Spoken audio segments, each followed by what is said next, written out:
அனைவருக்கும் வணக்கம். இன்னைக்கு நம்ம இந்த வீடியோல என்ன பார்க்க போறோம்னா, 6ஆம் வகுப்பு அறிவியல் 2ஆம் பருவம் அலகு 5ல செல் இந்த பாடப்பகுதியில் இருக்கக்கூடிய அனைத்து வினாக்களுக்குமான விடைகளை பார்க்கலாம். இங்க பாருங்க, நம்மளுக்கு மதிப்பீடு பகுதியில பொருத்தமான விடையை தேர்ந்தெடுக்கவும். 1. செல்லின் அளவை குறிக்கும் குறியீடு. விடை மைக்ரோமீட்டர். 2.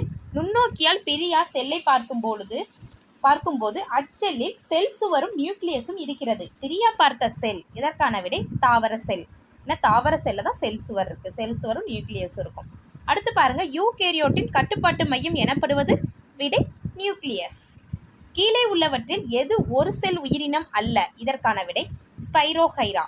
5. யூகேரியோட் செல்லில் நுண்ணுறுப்புகள் காணப்படும் இடம். இதற்கான விடை சைட்டோபிளாசம். அடுத்து கோடிட்ட இடங்களை நிரப்புக. 1. செல்களை காண உதவும் உபகரணம். இதற்கான விடை நுண்ணோக்கி. 2.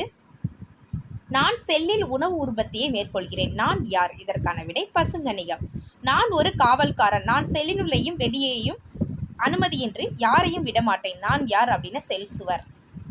அடுத்து, செல் என்ற வார்த்தையை உருவாக்கியவர் ராபர்ட் ஹூக். நெருப்புக்கோழியின் முட்டை டேஸ் தனி செல் ஆகும். இதற்கான விடை மிகப்பெரிய தனி செல் ஆகும். அடுத்து, சரியா தவறா என கூறுக. தவறாக இருப்பின் சரியாக எழுதவும். 1. உயிரினங்களின் மிக சிறிய அலகு செல். இதற்கான விடை சரி. மிக நீளமான செல் நரம்பு செல். விடை சரி. பூமியின் முதலாக உருவான செல் ப்ரோகேரியாட்டிக் செல் ஆகும். இதற்கான விடை சரி. அடுத்து, தாவரத்திலும் விலங்கிலும் உள்ள நுண்ணுறுப்புகள் செல்களால் ஆனவை. இதற்கான விடை தவறு. ஏன்னா தாவரத்திலும் விலங்கிலும் உள்ள செல்கள் வந்தால் நுண்ணுறுப்புகளால் ஆனவை. அடுத்து, ஏற்கனவே உள்ள செல்களில் இருந்துதான் புதிய செல்கள் உருவாகின்றன. விடை சரி. அடுத்து பொறுத்துக பார்க்கலாம். கட்டுப்பாட்டு மையம். இதற்கான விடை நியூக்ளியஸ் உட்கரு. 2. சேமிப்பு கிடங்கு. இதற்கான விடை நுண்குமிழ்கள். 3. உட்கரு வாயில். இதற்கான விடை பார்த்தோம் அப்படின்னா உட்கரு உறை. ஆற்றல் உற்பத்தியாளர் மைட்டோகாண்ட்ரியா. அடுத்து, செல்லின் வாயில் என்ன அப்படின்னா செல் ஜவ்வு. அடுத்து, செல்லின் வாயில் செல் ஜவ்வு. அடுத்து பாருங்க, அளவின் அடிப்படையில் சரியான முறையில் வரிசைப்படுத்துக. அளவின் அடிப்படையில் நம்ம வரிசைப்படுத்துறப்ப முதல்ல பாக்டீரியா தான் சிறியது. இப்போ பாக்டீரியா, அதுக்கப்புறம் ரோஜா செடி, அதை விட பெரியது என்ன செல்? எந்த செல் விட மாமரம். அடுத்து விலங்கு, பசு, யானை. ஓகேவா? அடுத்து பாருங்க, இதில் அளவில் பார்த்தோன்னா பூச்சிகளின் முட்டை, அடுத்து கோழி முட்டை, அடுத்து நெருப்பு கோழி முட்டை. அடுத்து ஒப்புமை தருக. புரோகேரியாட்டிக் அப்படிங்கிறது பாக்டீரியா. யூகேரியாட்டிக் எடுத்துக்காட்டு என்ன சொல்லலாம்? தாவர செல், விலங்கு செல்லாம் சொல்லலாம். அடுத்து ஸ்பைரோகைரா அப்படிங்கிறது தாவர செல், அமீபாங்கிறது விலங்கு செல், உணவு உற்பத்தியாளர் பசுங்கணிகம், ஆற்றல் மையங்கிறது மைட்டோகாண்ட்ரியா. ஓகேவா? அடுத்து மிக குறுகிய விடையில முதல் கேள்வி பாருங்க. 1665ஆம் ஆண்டு செல்லை கண்டறிந்தவர் யார் அப்படின்னு கேட்டிருக்காங்க. இதற்கான விடை எப்படி எழுதலாம்னா 1665ஆம் ஆண்டு செல்லை கண்டறிந்தவர் ராபர்ட் ஹூக். இந்த மாதிரி எழுதிக்கலாம். அடுத்து, 2வது, நம் உடலில் உள்ள செல்கள் எந்த வகையை சார்ந்தவை? இதற்கான விடை நம் உடலில் உள்ள செல்கள் யூகேரியாட்டிக் செல் வகையை சார்ந்தவை. இந்த மாதிரி விடை எழுதிக்கிங்க. அடுத்து, செல்லின் முக்கிய உட்கூறுகள் யாவை? இதற்கான விடை பக்க எண் 65ல் இருக்கு. பார்க்கலாம். இங்க இருக்கு பாருங்க. செல்லை சுற்றி காணப்படும் வெளி உரையான செல் சவ்வு. இது ஃபர்ஸ்ட். 2வது, திரவநிலை சைட்டோபிளாசம் உட்கருந்து. 3 பாயிண்ட் எழுதிக்கிங்க. 3வது கேள்விக்கான விடை. அடுத்து, தாவர செல்லில் மட்டும் காணப்படும் நுண்ணுறுப்பு எது? இதற்கான விடை பசுங்கணிகம். தாவர செல்லில் மட்டும் காணப்படும் நுண்ணுறுப்பு பசுங்கணிகம். இந்த மாதிரி விடை எழுதிக்கிங்க. அடுத்து, யூகேரியாட்டிக் செல்லிற்கு 3 எடுத்துக்காட்டுகள் தருக. இதற்கான விடை பக்க எண் 68ல் இருக்கு. பார்க்கலாம். இங்க இருக்கு பாருங்க. தாவர செல்கள், விலங்கு செல்கள், பெரும்பான்மையான பூஞ்சைகள் மற்றும் ஆல்ககள். இதான் எடுத்துக்காட்டு. இதற்கான ஏதாவது 3 எழுதிக்கலாம். ஓகேவா? அடுத்து, நகரும் மையப்பகுதி என்று அழைக்கப்படும் பகுதி எதுன்னு கேட்டிருக்காங்க. இதற்கான விடை எப்படி எழுதலாம்னா நகரும் மையப்பகுதி என்று அழைக்கப்படும் பகுதி சைட்டோபிளாசம். ஓகேவா? அடுத்து, சிவா சிறிய வெங்காயத்தை பெரிய வெங்காயத்தோடு ஒப்பிடும்போது பெரிய வெங்காயம் பெரிய செல்களை கொண்டுள்ளன என்கிறான். இதை நீ ஏற்றுக்கொள்கிறாயா, மறுக்கிறாயா, ஏன்னு கேட்டிருக்காங்க. இதற்கான விடை பார்க்கலாம். இதற்கான விடை இங்கே கொடுத்துருக்கேன். மறுக்கிறேன். ஏனெனில் செல்லின் அளவிற்கும் உயிரினத்தின் அளவிற்கும் தொடர்பு இல்லை. எடுத்துக்காட்டு, சுண்டெலியின் செல்லை விட யானையின் செல் பெரியதாக இருக்க வேண்டும் என்று அவசியமில்லை. அவ்வாறே சிறிய வெங்காயத்தோடு ஒப்பிடும்போது பெரிய வெங்காய செல்கள் பெரிதாக இருப்பதில்லை. இந்த மாதிரி எழுதிக்கலாம். அடுத்து பாருங்க, குறுகிய விடையிலே உயிரினங்களை கட்ட உதவும் கட்டுமானம் செல் எனப்படுகிறது. ஏன் அப்படின்னு கேட்டிருக்காங்க. இதற்கான விடை பக்க எண் 64ல் இருக்கு. பார்க்கலாம். இங்க இருக்கு பாருங்க. செங்கல் தான் சுவரின் அடிப்படை அலகு. செங்கல் சுவரை போலவே உங்கள் உடலும் ஒரு அடிப்படை அலகாக கட்டமைக்கப்பட்டுள்ளது. அதன் பெயரே செல்லாகும்.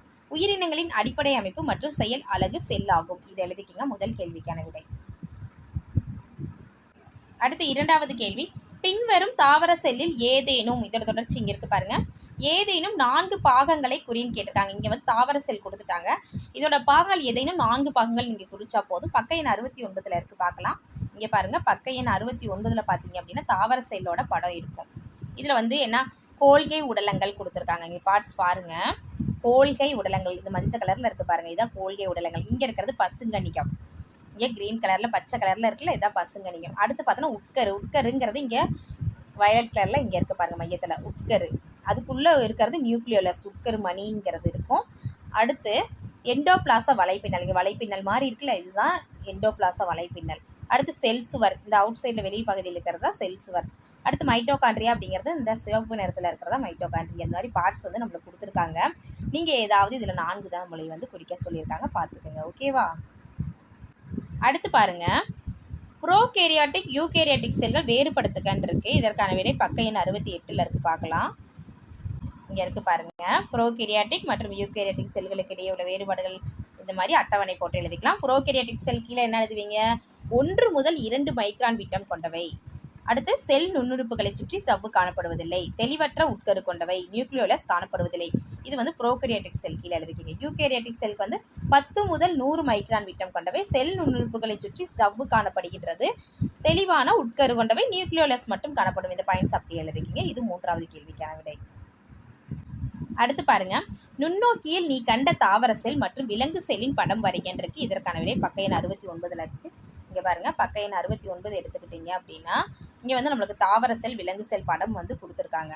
இந்த படத்தை வரைஞ்சு நீங்க பாகங்களை குறிச்சுக்கலாம். இப்போ தாவர செல் அப்படிங்கிறது இந்த படத்தை வரைஞ்சிக்கிங்க, பாருங்க எப்படி இருக்கு. இதுல பார்ட்ஸ் எல்லாம் இருக்கு, ஒவ்வொரு பார்ட்ஸ் நம்ம சொன்னோம் ஏற்கனவே. அந்த 4 பாகங்கள் குறிக்க சொல்லியிருந்தா, இது வந்து நீங்க படத்தை ஃபுல்லா வரையணும், பார்த்துக்கோங்க. இந்த மாதிரி வரைஞ்சிட்டு இந்த பாகங்களை குறிச்சுங்க. இது வந்து தாவர செல். விலங்கு செல் அப்படிங்கிறது இங்க கொடுத்துருக்காங்க, விலங்கு செல் படம். இதான் விலங்கு செல்ல செல் சுவர் இருக்காது, சரியா? அந்த மாதிரி இருக்கும் விலங்கு செல்.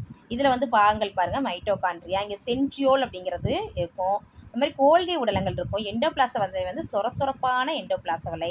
அடுத்து நியூக்ளியோலஸ் இருக்கும், உட்கரு இருக்கு, சைட்டோபிளாசம். இது பிளாஸ்மா ஜவ்வு, இந்த இடத்துல பிளாஸ்மா ஜவ்வு இருக்கும், சரியா? இந்த மாதிரி பாகங்களை வந்து குறிச்சுக்கோங்க, படத்தை வரைஞ்சு பாகங்களை குறிச்சுக்கோங்க. இது விலங்கு செல், ஓகேவா? அடுத்து பாருங்க, செல் உயிரியலில் ராபர்ட் ஹூக்கின் பங்களிப்பு பற்றி விளக்குகின்றிருக்கு. இதற்கான விடை பக்க எண் 64 65 இருக்கு, பார்க்கலாம். இங்க இருக்கு பாருங்க, பக்க எண் 64 எடுத்துக்கோங்க. ராபர்ட் ஹூக் இங்கிலாந்து நாட்டைச் சேர்ந்த அறிவியலாளர், கணித அறிஞர் மற்றும் கண்டுபிடிப்பாளர். இவர் அக்காலத்தில் பயன்படுத்தப்பட்ட நுண்ணோக்கியை மேம்படுத்தி ஒரு கூட்டு நுண்ணோக்கியை உருவாக்கினார்.